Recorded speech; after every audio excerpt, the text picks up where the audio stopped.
I do what I do today simply because of my mother. She's a single mother to 5 kids, and she fosters 2 more.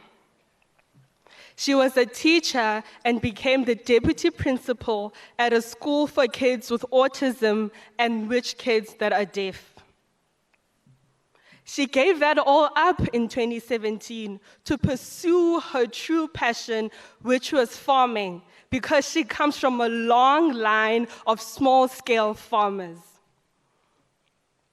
In 2018, Cape Town underwent the Day Zero drought. As I was living in town, I didn't really feel the effects of the drought. I was like, I can still drink water, I can still go to school. Surely that's enough for me. But at the back of my head, I kept worrying about the farm. Is my mom doing okay? Are the things still going the way they were supposed to go?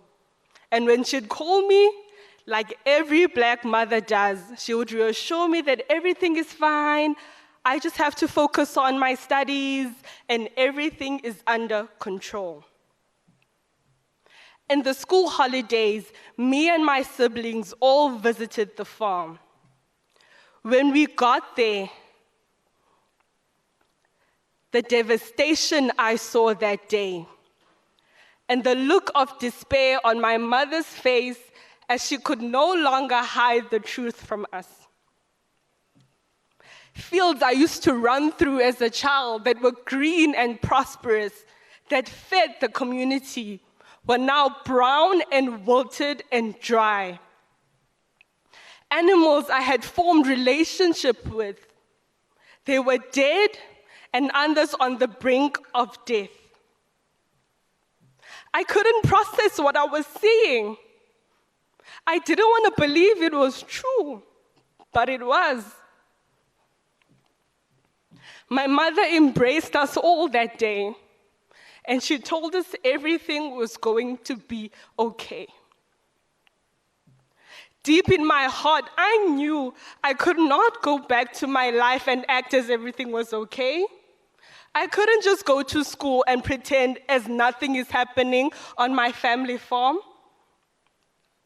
I knew from that moment onwards that I was going to do everything in my power to speak about my story and to raise awareness about the catastrophic climate crisis. I joined environmental clubs at school.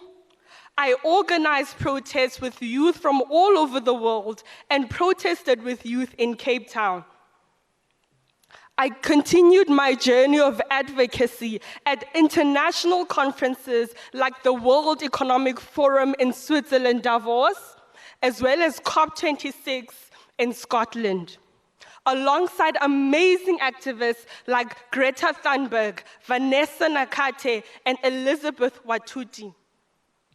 Despite all of my best efforts, something traumatic happened once again. This time, it only happened last month. This time, the farm was not dry and brown. This time, the farm had completely flooded. We lost about 180 full-grown chickens, and one chicken costs around 100 rand. Our house was completely flooded. Our cars were completely flooded. And once more, I was in a pit of despair, wondering, why am I doing what I'm doing? Is it not enough? Why can't people listen to my voice? Why can't people feel my pain?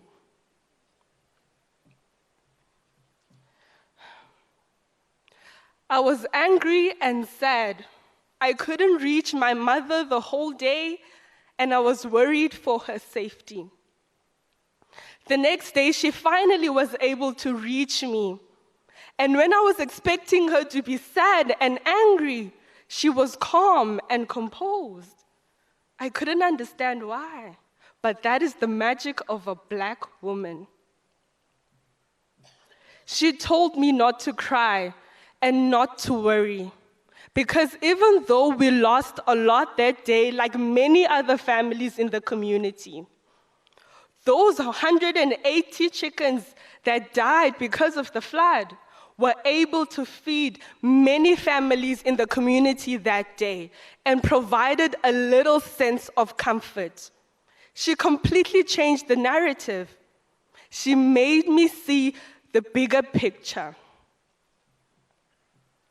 Today, I stand in front of you as the youngest commissioner on the Presidential Climate Commission.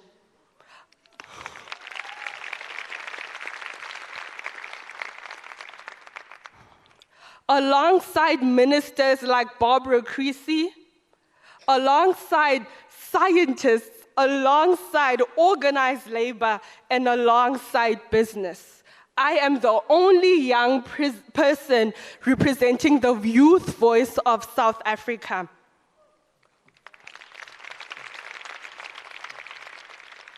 Today, I stand in front of you as a 776 fellow from the 776 Foundation, founded by Alexis Ohanian, the creator of Reddit, and the husband to the one and only Serena Williams. Even in that field, I am the only woman from Africa.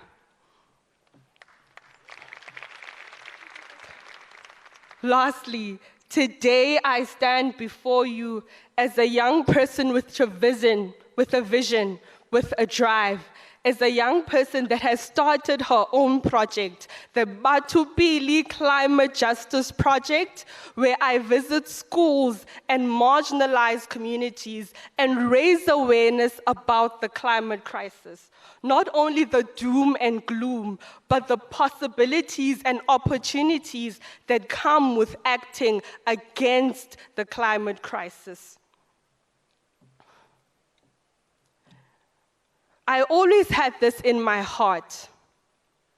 I could not blame anyone and ask why is no one doing anything about the climate crisis when I wasn't doing anything myself. That's what made me stand up. Just like many other young people that face the pain I face, just like many other young people fighting injustices, be it political, social, economic, or environmental. Young people are moving mountains out there. We truly are the leaders of today. Using us as an example, I don't think you guys also have an excuse. It is our duty to protect the world that provides us with shelter. So my last saying to you is, do not let yourself be a bystander in the destruction of our only home. I implore you to join me, to act, to make sure that the climate crisis is adequately addressed. My name is Ayakha Melithafa, intombi yasemachaweni. And I am a proud, proud, proud Black African woman. Amandla!